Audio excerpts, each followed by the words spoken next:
اللهم صل وسلم وبارك عليه وعلى آله.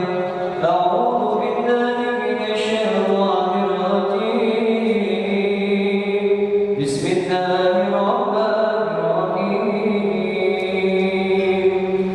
إنا فتحنا لك فتحا مبينا ليغفر لك الله ما تقدم من ذنبك وما تأخر ويتم نعمته عليك ويهديك صراطا مستقيما وينصرك الله نصرا عزيزا. لقد جاءكم رسول من أنفسكم عزيز عليه ما عنتم حريص عليكم بالمؤمنين رءوف رحيم. فإن تولوا فقل حسبي الله لا إله إلا هو عليه توكلت وهو رب العرش العظيم. إن الله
صلوات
الحمد لله الذي هدانا بعبده المختار من دعانا إليه بالإذن وبث هدانا لبيك يا من دلنا وحدانا.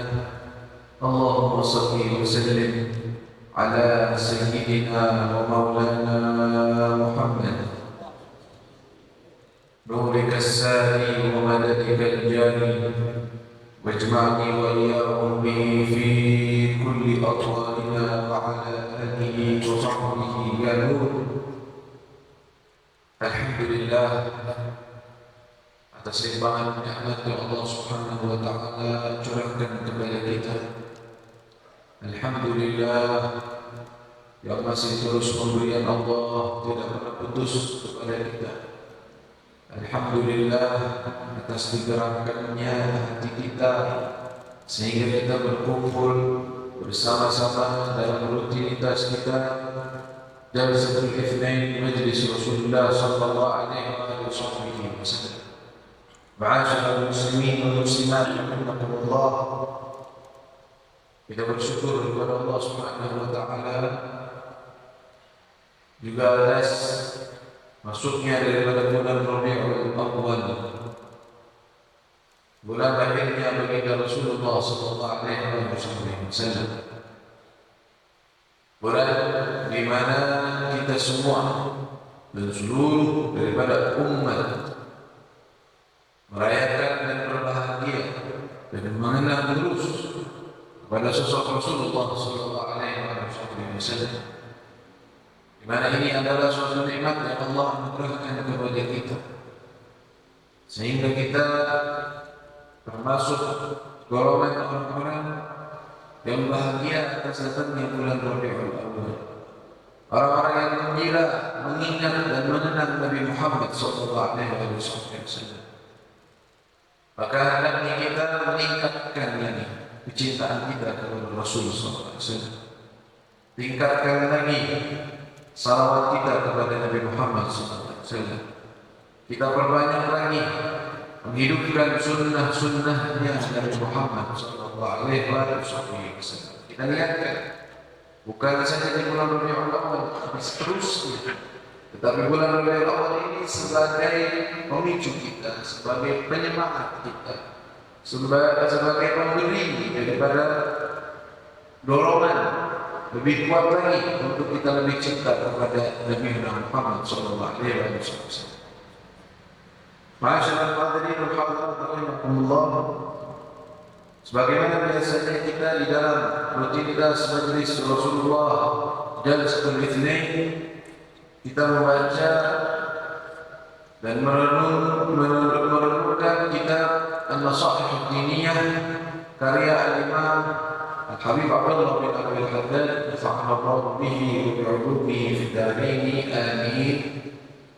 Beliau berkata, ila an qala thumma a'lam rahimakallah anna lil 'alim al-'amil bi'ilmihi al-ma'dud 'inda Allah wa rasulihi min 'ulama'i ad-din wa 'ulama'i al-akhirah alamatin wa amaratin yufarriqu bainahu wa bain al-'alam al-mukhallat al-ma'bud 'inda Allah wa rasulihi min 'ulama'i al-lisan al-tabi'in lil-hawa al-mu'thirin lid-dunya 'ala al-'uqbah. Kemudian beliau mengatakan ketika membahas mengenai orang yang berilmu tentang keadaannya, antara dia mengamalkan ilmunya jadi level yang terbaik, kemudian level yang selanjutnya masih ada harapan kebaikan di dalamnya, yaitu orang-orang yang menyampaikan ilmu kebaikan kepada umat tetapi dia sendiri belum mengamalkannya. Tentunya ini juga memiliki perbedaan keadaan dan level daripada orang-orangnya. Kemudian ada orang-orang yang tidak mau mengajarkan ilmu tersebut dan tidak mengamalkan. Ketiga, kemudian yang keempat, orang yang mengajarkan ilmu tetapi menyesatkan. Itu yang paling berbahaya. Kemudian beliau mengatakan dan melanjutkan pembahasan mengenai orang yang berilmu, yang mudah-mudahan kita semua tergolong orang-orang tersebut. Amin ya rabbal alamin. Ya, diniatkan para ilmu menuntut ilmu, niatnya bukan di waktu muda saja, tetapi sampai kita wafat kita tetap menuntut ilmu. Dan tidak mustahil atau tidak hal yang sulit bagi Allah ketika kita benar-benar tulus ingin menuntut ilmu dengan hadir majelis, kita pengen tahu ilmu dan berusaha mengamalkan, akan dimasukkan dan digolongkan oleh Allah Subhanahu wa taala minal ulama, termasuk ulama. Walaupun dia tidak dipanggil ustaz, walaupun dia tidak dipanggil ulama, orang-orang, tetapi karena engkau belajar ilmu dan mengamalkannya, belajar ilmu lalu menjadikan itu sebagai perantara untuk mendekatkan diri kepada Allah, bisa saja tergolong daripada golongan ulama yang mulia, yang dimuliakan oleh Allah Subhanahu wa taala, dan mereka adalah pewaris Nabi Muhammad sallallahu alaihi wasallam. Beliau mengatakan, ketahuilah rahmat Allah bahwa sesungguhnya orang yang alim, yang mengamalkan ilmunya, yang termasuk di sisi Allah dan Rasul daripada ulama agama dan ulama akhirat, itu memiliki tanda-tanda, ya, yang dengannya kita bisa membedakan antara orang yang alim mengamalkan, alim ulama akhirat, dan alim yang berilmu tetapi mukhallid. Artinya dia itu campur aduk, artinya kacau, tidak istiqomah di dalam kebaikan. Al-ma'bud indallah, yang tergolong di sisi Allah dan Rasulnya adalah ulama lisan, ilmunya hanya di lisannya saja. Itu ada perbedaan antara ulama al-akhirat dengan ulama lisan. Ulama yang cuma lisannya aja, yang mengikuti hawanya, yang dia mendahulukan dunia terhadap akhirat, itu ada tanda-tanda. Sebagaimana bahasan yang lalu, kita semua mempelajari ini sama sekali bukan untuk menilai orang lain, bukan untuk kita menjadikan saya mau cek ada tanda-tanda Imam Qatada menyebutkan saya mau cek orang lain. Oh, ini ulama. Ini ulama dunia hati-hati. Itu jangan begitu. Betul. Ini yang disebutkan oleh Imam Qatada dan ciri-cirinya untuk orang tersebut berusaha menggapai derajat itu, kemudian untuk kita bisa untuk menilai, tetapi bukan untuk mengungkapkannya kepada orang lain. Boleh untuk menilai orang, tetapi juga bukan memvonis. Vonis total itu bukan hak kita. Tapi kalau masuk dalam kategori ulama akhirat, ciri-cirinya terlihat, kita melihat ciri-ciri yang disebutkan ada pada sosok tersebut. Gunanya apa? Bertambah husnuzon kita kepada beliau dan juga kita mengikuti beliau. Kita, tapi kalau seandainya orang yang di hadapan kita, yang dianggap alim di sekitaran kita cocokkan dengan ciri-ciri ini ternyata tidak sesuai, berarti bagaimana? Kita tetap husnuzon, prasangka baik kepadanya dan tidak mengikuti. Alim tapi kenapa? Tidak. Ya, tidak perlu juga diungkapkan kepada orang lain, kecuali kalau orang tersebut sudah menyesatkan. Menyesatkan itu lain lagi. Kita memberitahukan kepada orang lain bukan untuk menjelek-jelekkan orang itu, tetapi untuk orang lain waspada daripada orang tersebut agar dia tidak tersesat atau terkena daripada ajakan yang tidak baik. Jadi semuanya ada timbangannya, bukan begitu aja pukul rata. Ya, kita akan mendengar dan melihat apa sih ciri-ciri ulama akhirat, kata beliau.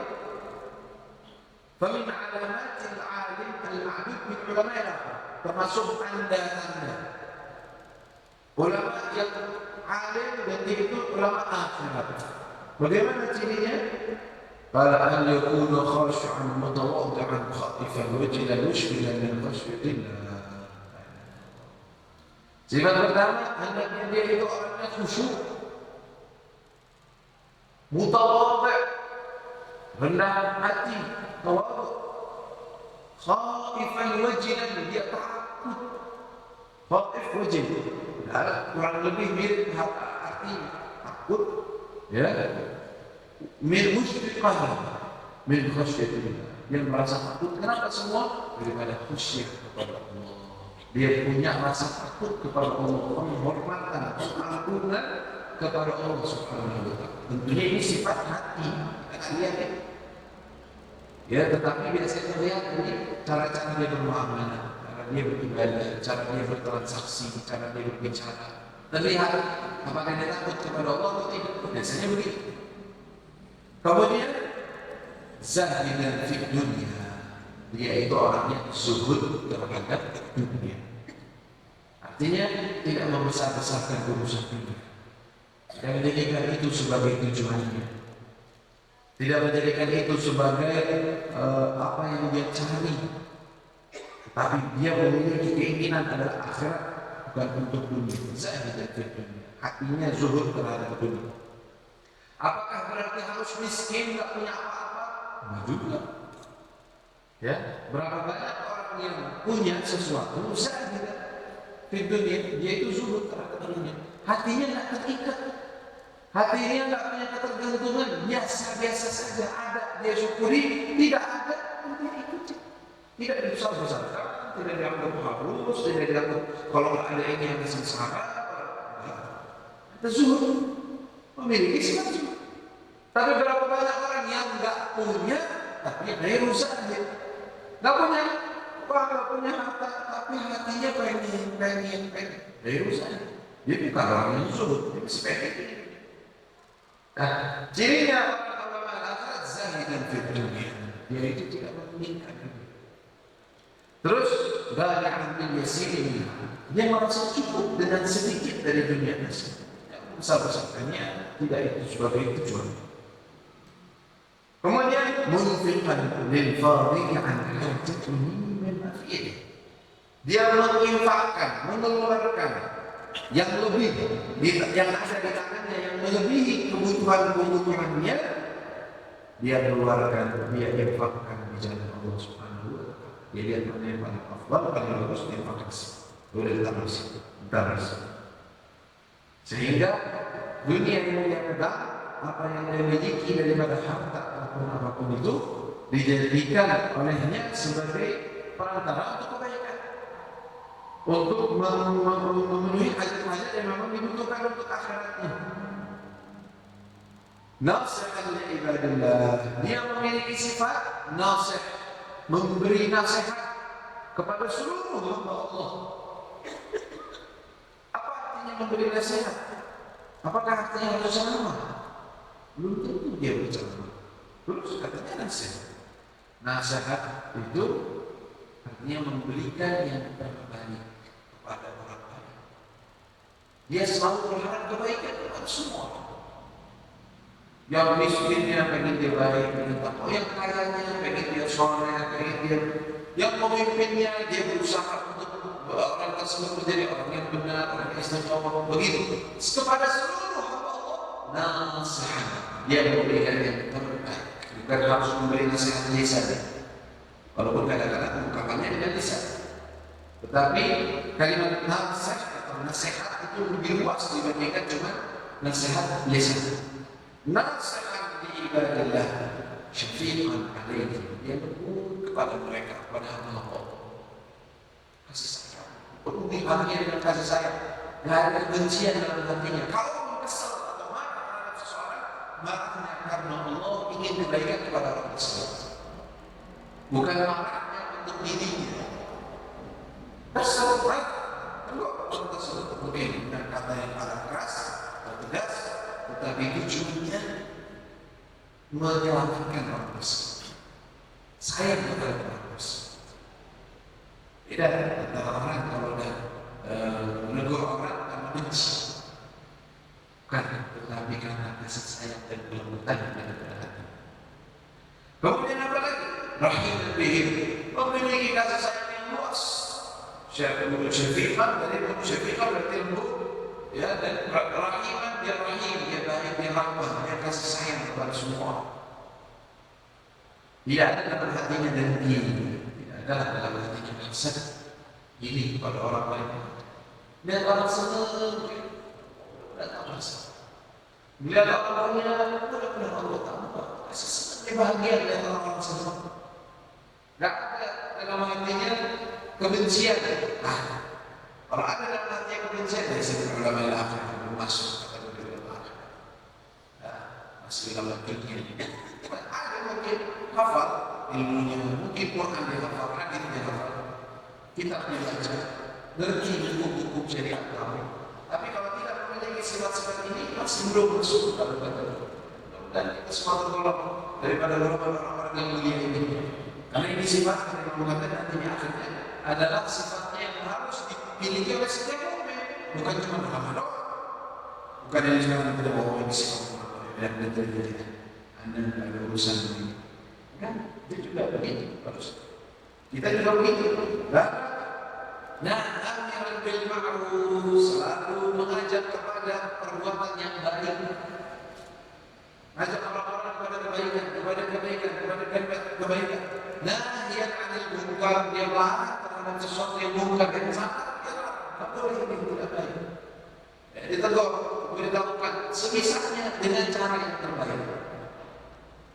Musari'an fil khairat, dia sendiri orangnya bergegas di dalam kebaikan. Bukan nyuruh orang doang. Buat ini, sholat ini, dia paling malas. Dia paling semangat. Dia paling tinggi tingkatan semangatnya di dalam ibadah, ajak orang pelan-pelan. Ayo, jangan, ayo. Bukan sebaliknya, ajak orang paling semangat, tapi diri sendiri tidak. Musri'an fil khairat, mulazimah bil ibadah, selalu melazimi ibadah. Pagi, siang, sore, malam, kegiatan ibadah. Antara mengajar, antara memberitahukan kebaikan, antara membantu. Pokoknya kebaikan. Ya, bukan. Ibadah, mulazimah bil ibadah, selalu rajin ibadah. Dalan 'alal khair, selalu tunjukkan kepada kebaikan. Da'iyan ilal huda, selalu mengajak kepada jalan yang lurus. Dasatin wa taubadah, memiliki sabt, memiliki karisma. Taubadah, dia juga memiliki karakter yang enak dilihatnya. Bahasa kalau sebalikannya, dasatin, tak punya sabt, berarti orang gerakan berubah, kacau aja, enggak ada rapi-rapinya. Itu berat. Dan bukan seperti itu sifatnya ulama al-akhir. Dasatin wa taubadah, waqarin wa sakinah, dia waqar. Ya, tidak tergesa-gesa dalam gerakannya, tidak tergesa-gesa dalam perbuatannya. Wasakinah, tenang di dalam mengatasi urusan, di dalam bersikap, di dalam berbicara, di dalam bertindak. Waqarin wa sakinah, wa hasan al-akhlaq, akhlaknya baik. Dia dermawan, pemurah, pemaaf. Itu semua akhlak-akhlak yang baik dia punya. Wasi' as-sadr, hatinya, dadanya lapang kepada semuanya, menerima semuanya. Yang jelek kepada dia terima, ditanggung. Yang baik, dia terima. Hati yang luas. Ya, tak sempit, tak susah. Dia bicara. Luas hatinya, luas dadanya. Lakin al-janib lembut orangnya. Mahfudul janah lil mu'minin, dia selalu merendah dan melembutkan diri terhadap orang-orang mukmin. La mutakabbiran wa la mutajabbiran, bukanlah orang yang sombong atau menindas kepada orang. Wa la tami'an fil nas, bukan orang yang serakah atau mengharapkan sesuatu dari orang. Wa la harisan 'ala dunya, bukan orang yang menginginkan dunia. Wala mu'firan laha 'ala al-akhirah, dan dia tidak mendahulukan dunia terhadap akhirat. Akhirat didahulukan, dunia dilupakan. Wala jami'an lil mali wala mani'an lahu, tidaklah orang yang mengumpulkan harta, mengumpulkan harta sebanyak-banyaknya. Kenapa itu? Pokoknya harta menjadi kaya, harus ada yang mengumpulkan harta. Bukan begitu. La jami'an lil mali wala mani'an lahu, tidak melarang, artinya tidak menyimpan harta untuk pribadinya. Kalau dia punya harta untuk sesuatu tujuan yang baik, untuk ketaatan, untuk ketakwaan, ya, dikumpulkan harta untuk apa? Untuk ilmu, untuk yatlubul ilmu. Dia sendiri mau menuntut ilmu. Ya, uang yang dia punya dia pakai untuk itu. Boleh. Ya, dipakai di dalam kebaikan untuk akhirat juga. La mana'ahu an haqqihi, tidak melarang, tidak menahan harta tersebut dari haknya. Wala faddan wala ghalidha, dia bukan orang yang kasar. Fadd ghalidh kasar, keras, kaku. Wala mulariyan wala mujadilah, bukan orang yang suka berdebat. Wah, dikit-dikit berdebat, berdebat. Menjelaskan enggak apa-apa, memberitahukan enggak apa-apa, tetapi perdebatan tidak. Berdebat dalam hal yang penting, bukan urusan dakwah, bukan urusan menjelaskan kepada umat. Jadi ya, kalau kita pintar semuanya, enggak ada. Dikit-dikit berdebat dari nasi kan kita mendebat orang. Mereka sibuk dengan hal-hal yang tadi disebutkan, ibadah, zikir, tilawah, nasihat dan sebagainya. Tidak ada urusan untuk selalu berdebat. Kalaupun diperlukan, kadang-kadang di waktunya dengan cara yang sopan, dengan cara yang mereka lakukan. Tapi bukan itu kerjaan mereka. Kemudian, wala khasiman, bukan orang yang suka memusuhi, bermusuhan. Ini musuhan, bermusuhan. Oh, golongan ini akan senang memusuhi mereka. Ya, wala qasiyah, orang yang enggak keras. Ya, wala sayyi'al akhlaq, bukan orang yang buruk akhlaknya, wala dia besar atau sempit dadanya. Wala mudahilan, wala mukhada'an, bukan orang yang mudahil, mudah yang menjilat. Wala mukhada', bukan orang yang menipu. Wala ghasyan, al-ghish jenis daripada penipuan juga. Ya, menunjukkan sesuatu bukan sama seperti hakikatnya. Wala muqaddiman lil aghniya 'ala al-fuqara, bukan orang yang mendahulukan orang kaya, orang mendahulukan terhadap orang miskin. Semuanya di mata dia semua orang sama. Kekayaannya atau kemiskinannya, selagi dia terhormat, selagi dia orang baik, terhormat. Selagi dia itu sama aja, bukan gara-gara kekayaannya dihormati karena kekayaannya. Tetapi ataupun kemiskinannya orang miskin bersama. Ya, semua orang dihormati sesuai dengan keadaan. Wala mutaraddidan ila salatin, dan bukanlah orang yang selalu bolak-balik ke pintunya para pemimpin tujuannya meminta sesuatu dari mereka. Harap, karena pergi ke tempatnya orang-orang salatin, pemimpin, bukan mutlak dilarang. Biar paham itu. Ya, bukan perkataan para ulama banyak yang mengencam orang-orang yang ulama yang suka bolak-balik di pintunya para pemimpin. Tetapi maksudnya apa? Tak boleh sama sekali. Imam Syafi'i ya'ti ila al-masjid, Imam Malik kana ya'ti wa yujalis Umar wa Imam Abu Hanifah, para imam banyak duduk dengan para pemimpin di zaman dia datang ketika diundang dan diminta nasihat. Nah, beda-beda. Kalau yang dimaksud para ulama yang datang ke pintunya para pemimpin, maksudnya harap sesuatu.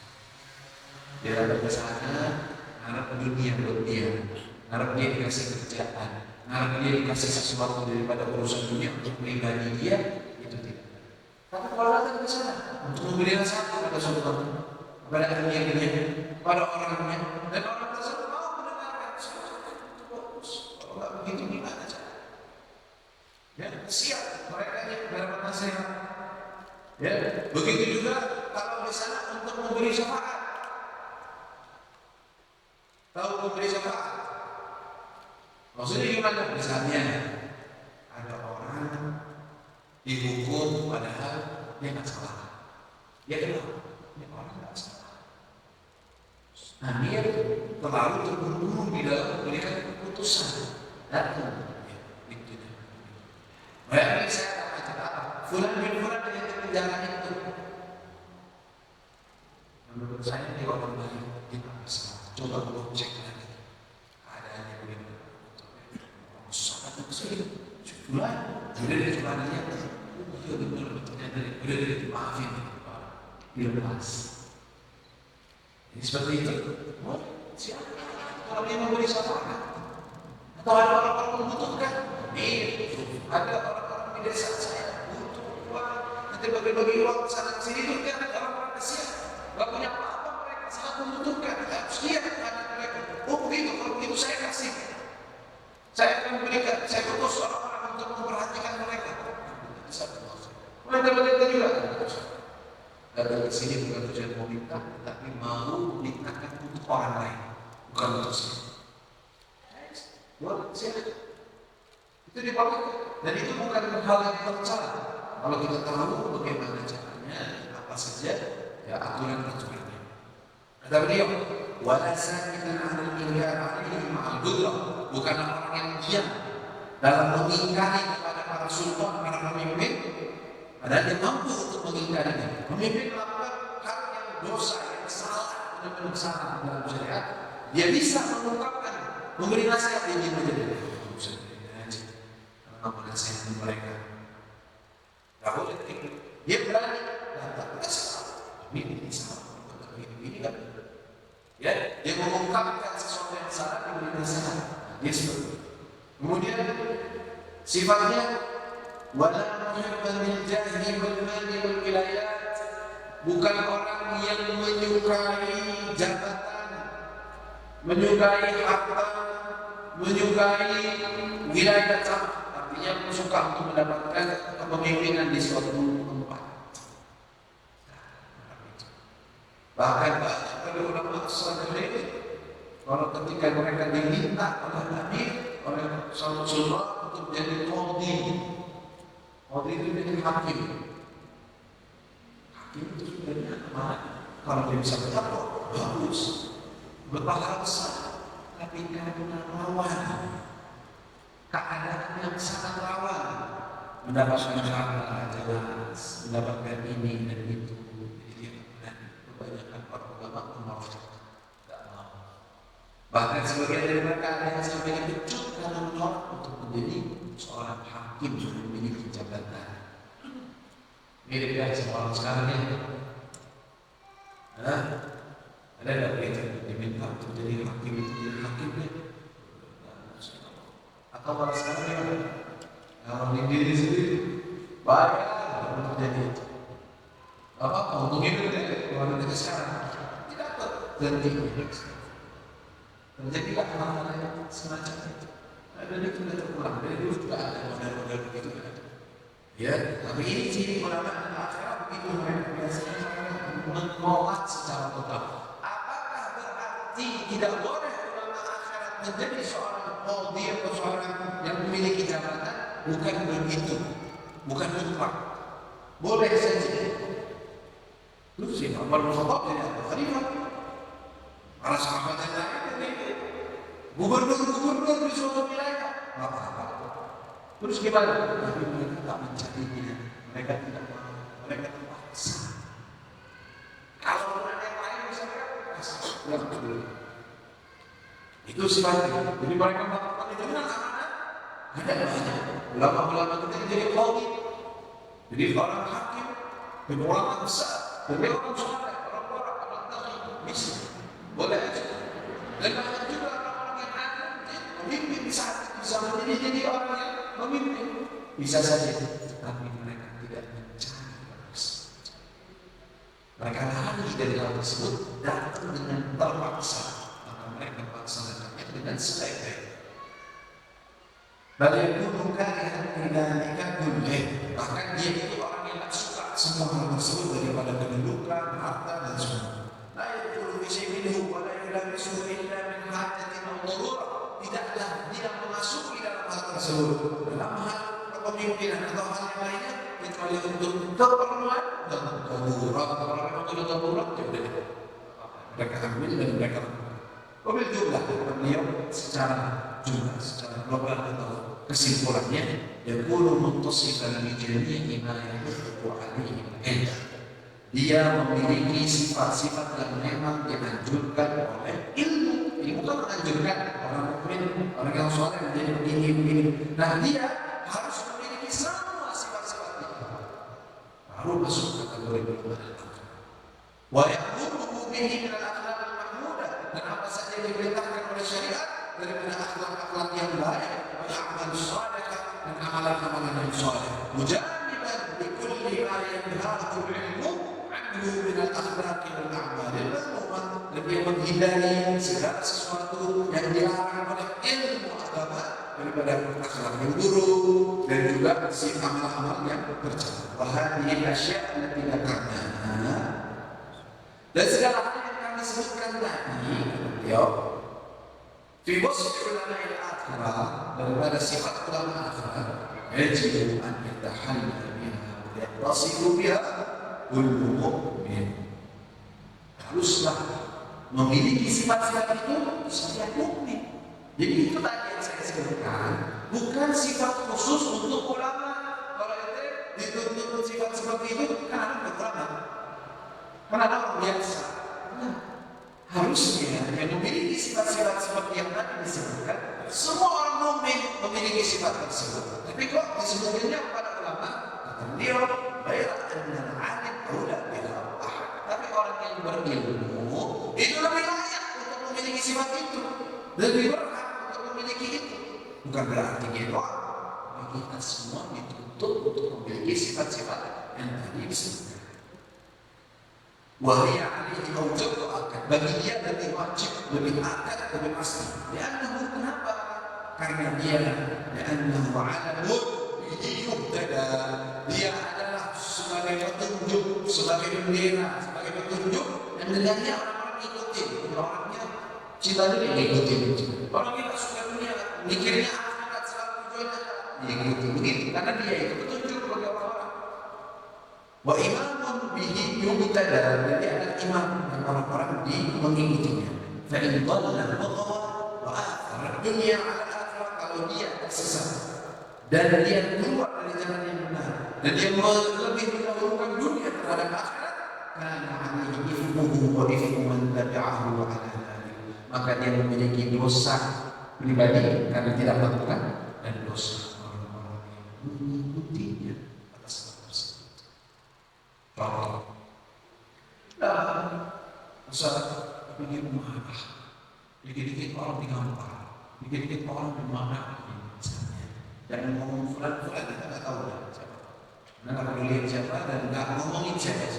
Tapi seandainya dia ikutin, oh Ustaznya aja, ulama aja, pahamin orang. Takut nanti ngamparin orang juga ikutin begitu. Kenapa itu begitu? Pokoknya orang jelek jangan nggak senang, mau gambar berapa, mengikuti. Nah, orang kayak begini, dia sendiri dosa, karena dia tidak melakukan hal yang benar. Kemudian orang yang mengikutinya juga, dia juga menanggung dosanya karena dia menjadi suri tauladan yang buruk bagi orang. Orang yang ikuti, ya, kan itu tetap dikenal sebagai ulama, sebagai orang yang dihormati, sebagai orang yang diteladani, maka tidak pantas kalau engkau sampai melakukan sesuatu perbuatan yang salah, kemudian diikuti oleh orang-orang, maka engkau mendapatkan dosa dan dosanya orang yang mengikutimu juga. Karena berbuat itu lebih berat. Wa in istaqama wa taqa kana lahu ajruhu wa ajru man tabi'ahu 'ala dzalik. Kalau sebaliknya oleh bertakwa, istiqomah, rajin ibadah, orang-orang yang melihatnya yang mengikuti juga mau kayak gitu, anak juga baca Quran, anak juga tahajud, anak juga sholat, anak juga haji, anak juga mau meninggalkan maksiat, ikutin dia orang tersebut dapat pahala amalannya dia sendiri dan pahala dari orang-orang yang mengikuti dia, yang menjadikan dia sebagai contoh dalam kebaikan, yang menjadikan dia sebagai contoh dalam amal ibadah yang soleh. Jadi sebenarnya dia bisa untung besar atau rugi besar. Antara itu. Karena itu Imam Al-Haddad menyebutkan orang ini, orang yang berilmu ini lebih pantas, lebih dibutuhkan untuk mengamalkan ilmu tersebut. Ya, nanti lagi ada nasihat-nasihat khusus ya bagi seorang yang berilmu. Ya, nanti ada lanjutannya masih dalam pembahasan Imam Al-Haddad dalam kitab Sahih Diniyah. Mudah-mudahan Allah Subhanahu wa taala menjadikan kita orang-orang yang berminat ulama, insyaallah al-amili, termasuk orang-orang yang bergolong daripada ulama al-amili, orang-orang yang berilmu, yang mengamalkan ilmunya. sebagaimana kita hadir di tempat semacam ini mendengarkan daripada nasihat ulama as-salihin, ulama yang akhirat, ulama rabbani, ulama yang mewarisi Nabi Muhammad SAW dalam segala hal. Kita mendengarkan nasihat-nasihatnya, mudah-mudahan kita semua mendapatkan keberkahannya, mudah-mudahan kita semua mendapatkan daripada ilmu yang bermanfaat. Allah jadikan kita orang-orang yang bertakwa kepadanya, orang-orang yang selalu takut kepada Allah Subhanahu wa Ta'ala, orang yang selalu cinta kepada Allah dan kepada Rasulnya, orang yang tidak membesarkan urusan dunia, zahidan fid dunia, muthiran lil akhirah, mendahulukan akhirat terhadap dunia. Jadikan kita orang-orang yang selalu istiqamah dalam ketaatan. Amin ya rabbal alamin. Amin ya rabbal alamin. Sallallahu alaihi wasallam. Alhamdulillah. Alhamdulillah.